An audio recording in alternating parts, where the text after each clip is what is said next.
Caracas, BARQUISIMETO, Venezuela, Reuters. Venezuela's leftist leader, Nicolas Maduro, looked set to win re-election on Sunday in what appeared to be a poorly attended vote condemned by foes as the coronation of a dictator and likely to bring new foreign sanctions. Despite his unpopularity over the OPEC members' economic meltdown, the 55-year-old former bus driver was benefiting from a boycott by the mainstream opposition, a ban on his two most popular rivals, and state institutions in loyalists' hands. The vote could trigger additional sanctions from the United States, and more censure from the European Union and Latin America. The Trump administration said it would not recognize the sham election and was considering oil sanctions. Maduro, the self-described son of former President Hugo Chavez, says he is battling an imperialist plot to crush socialism and take over Venezuela's oil reserves. Opponents say he has destroyed a once wealthy economy and ruthlessly crushed dissent. Maduro's main challenger is former state governor Henri Falcon, who predicted an upset because of fury among Venezuela's 30 million people at their increased poverty. Although some opinion polls have shown Falcon ahead, analysts say his chances are thin, given widespread abstention, the vote-winning power of state handouts and Maduro's allies on the election board. Results were expected by late evening. In voting stations visited by Reuters reporters, from wealthy East Caracas to the Andean mountains near Colombia, attendance appeared far lower than the last presidential election in 2013 when there was an 80% turnout. The Democratic Unity Coalition, which was boycotting the vote, estimated turnout at 25.8% by 1 p.m. Eastern Daylight Saving Time, 1700 GMT, based on its own quick count estimates.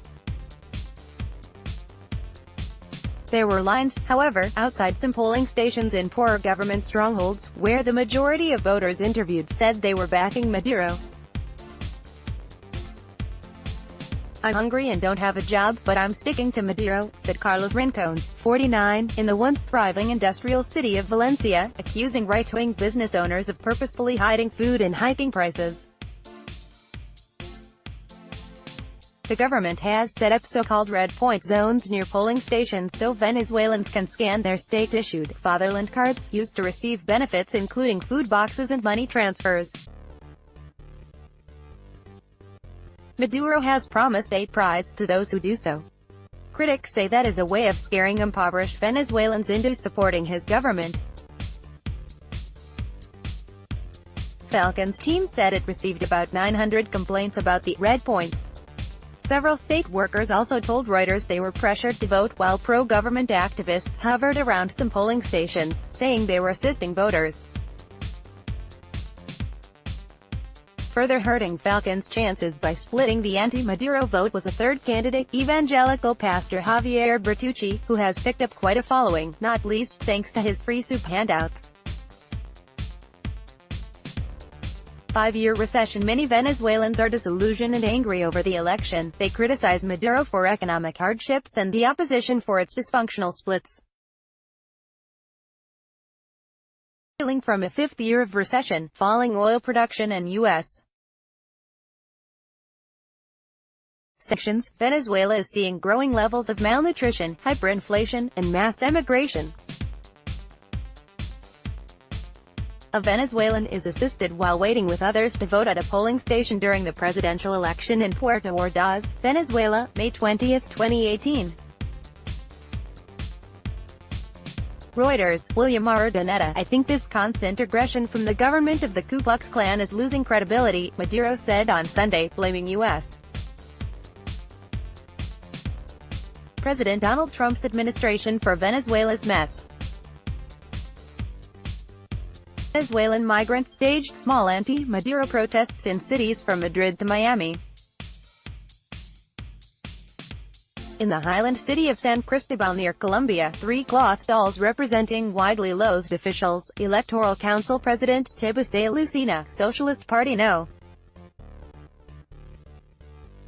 2 Diosdado Cabullo and Vice President Tarek El Aissami, were hung from a footbridge.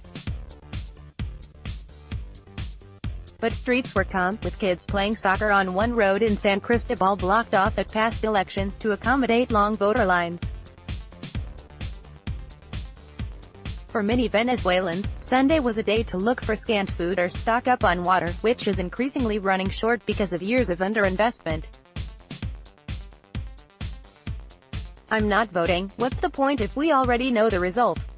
I prefer to come here to get water rather than waste my time," said Raul Sanchez, filling a jug from a tap by a busy road in the arid northwestern city of Punto Fijo because his community has not had running water for 26 days.